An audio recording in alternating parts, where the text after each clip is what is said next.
So I'm going to put a little wash down on the ground first, on the carpet, so that I've got something to let dry first before I put some mark making on top of it. So I'm just getting a blue wash mixed up, and then I can actually develop some of these mark making ideas on top of the base colour.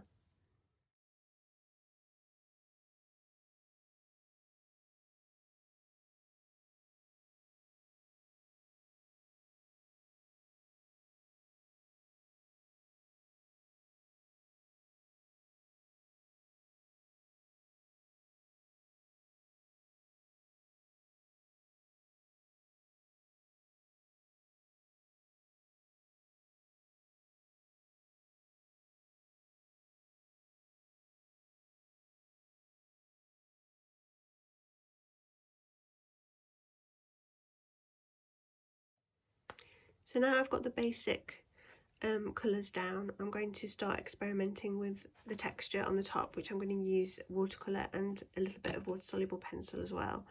So this is the inspiration that I'm taking from one of the Revilius pieces. So here he's got a chair with an area of floorboards in this case, and then there's some mark making here, which is quite interesting. There's also some shadow, and there's some cross hatching here on the wall, and following quite stylized shapes of various different shadow shapes that have been made with the curtains, etc.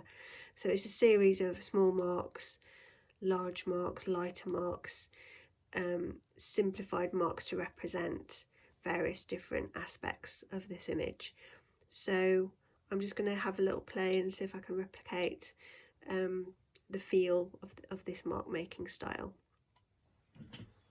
So I'm starting with a round brush and a stronger version of the colour that is there in the background, and I'm going to attempt at some of these mark making styles. So it is quite a loose approach, so you're going to have smaller marks in the background. The mark making is going to get a bit bigger, so start with a smaller brush there on that line, horizon line. So I'm going around the edges a little bit, tidy this chair up later, and then I'm going to start playing around with some marks here.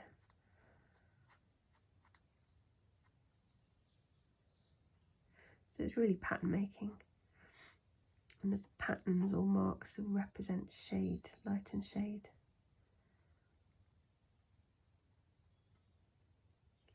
It could also represent marks or patterns on a fabric, or on all the marks to represent the carpet. As things are going away from me slightly, I'm paling out the brush marks, just adding a little bit of water as it's moving away, it's paling into the distance. But I do want these marks to show,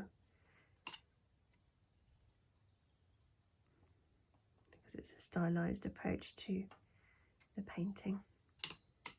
So as we're kind of coming forward, you're sort of losing paint, so let it sort of dry as it comes towards you, and then you can swap the small brush out for a larger brush.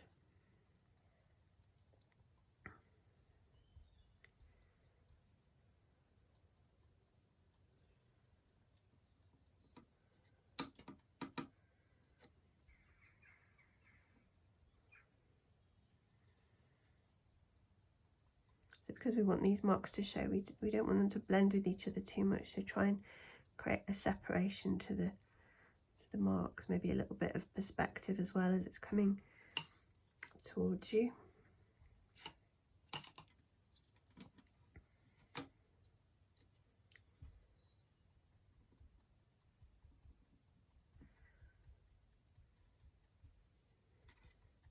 This is quite close, so it's larger brush marks. I'm assuming this is the closest.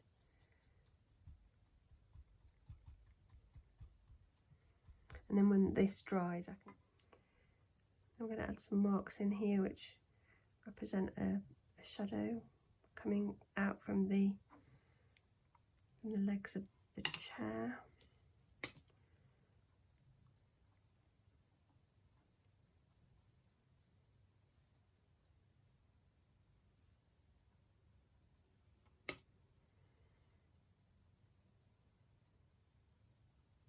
Mixing the purples in with the blue there.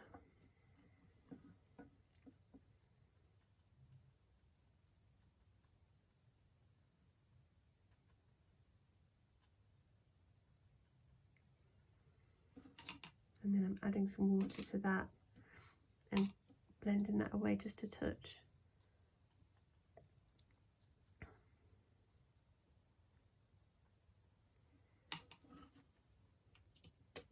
Similarly, we'll get some shadow suggested behind the chair as well, in a kind of deep turquoise.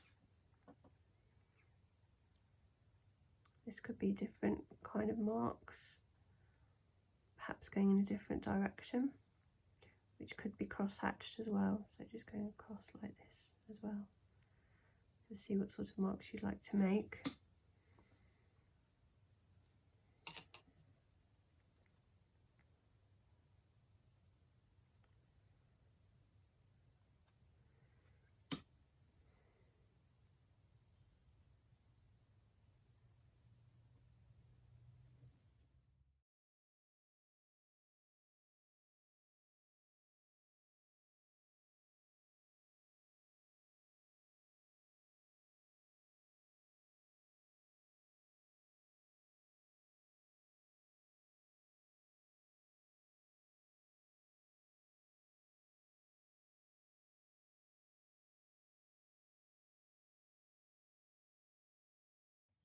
So now we've got some basic mark making down. We've been playing around with some cross-hatching here and some dots and dashes and things that represent carpet and shadow here. And then I'm going to get my smaller brush and also work with the water-soluble pencil on the detail of the chair to bring it out a little bit more, but I'm going to mess around with textures and cross-hatching and mark making on the chair as well. So starting with this really kind of strong ultramarine blue, I'm going to mess about with some marks on here. It's actually a very abstract pattern on the chair with leaves and things like that. So I'm not going to worry too much about representing a perfect image of that. I think there are some ferns and leaves and things like that on there. It's just a general feel. So I want, you know, just remember why we're doing this. Is just a little practice piece of how certain surfaces can be represented by mark making. So it doesn't have to be perfect. And this is just a practice for how I might treat the larger piece that I'm going to do next week. It's just like a little corner of it.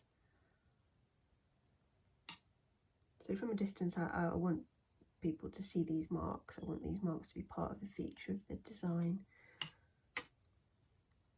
So keep holding the work away or standing away from the work to see how you're getting that effect. So I'm working with quite a dry brush here, letting the paint pretty much all work off the brush before I dip in to get more paint. I think the chair is definitely improving for the strength of colour here, and it's helping to bring it forward. So moving to a larger brush, so the marks nearer to me getting stronger and larger, giving a feeling of scale.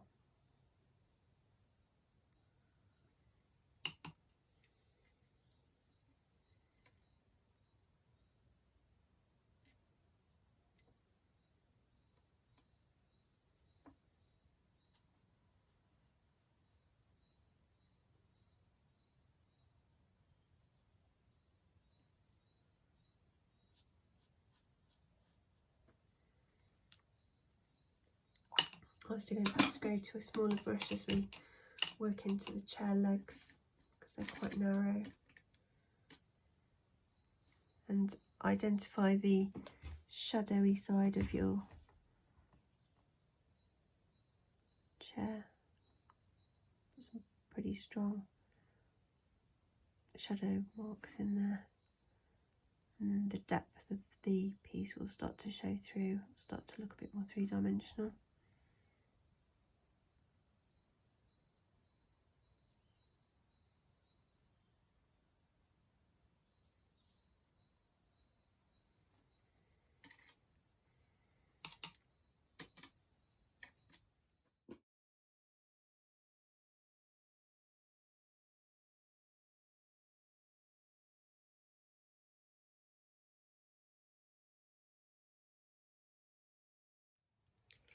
Now I'm going to finish off with some water-soluble pencils, and the areas that aren't already wet I will slightly wet just to give the pencils a chance to dissolve. So for example, here I want a little bit more details into this leaf design here, so wet that first, and then I'm just going to put some marks in here with the pencil. Some areas are already wet still from the work that I've just done on the chair, so you could just go straight in with a pencil and see what marks you can make on here. So again, this may be interesting to get some cross hatching for the shadows.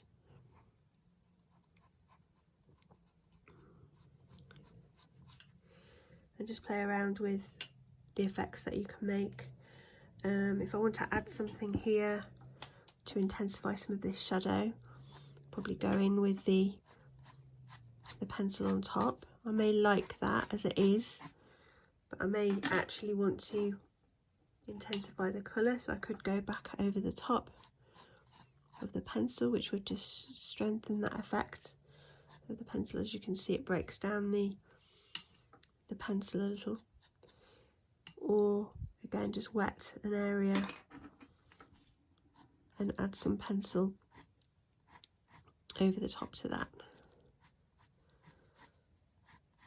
So just remember, it's an experiment in preparation for a larger piece that we can do later on.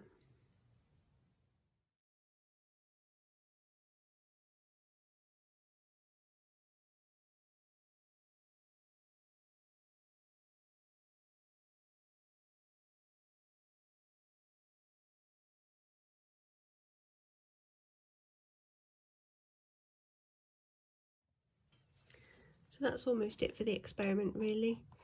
I'm just really fiddling around and seeing what ways I've got to finish this off and add some more marks that might suggest something here.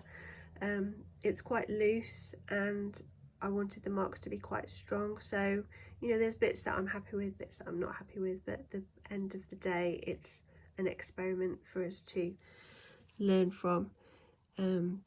So I think the biggest thing here that I've learned is to probably work in areas that are wet, and before moving on to an area that's then dry. So if you want to work on top in pencil and have it dissolve, then you need to be concentrating on the area whilst it's still wet rather than moving on to another area, because it's harder to re-wet it. But apart from that, I'm pretty pleased with how it looks. These areas here are still quite wet, you see, so I could go into those and add some more texture with the water-soluble pencil.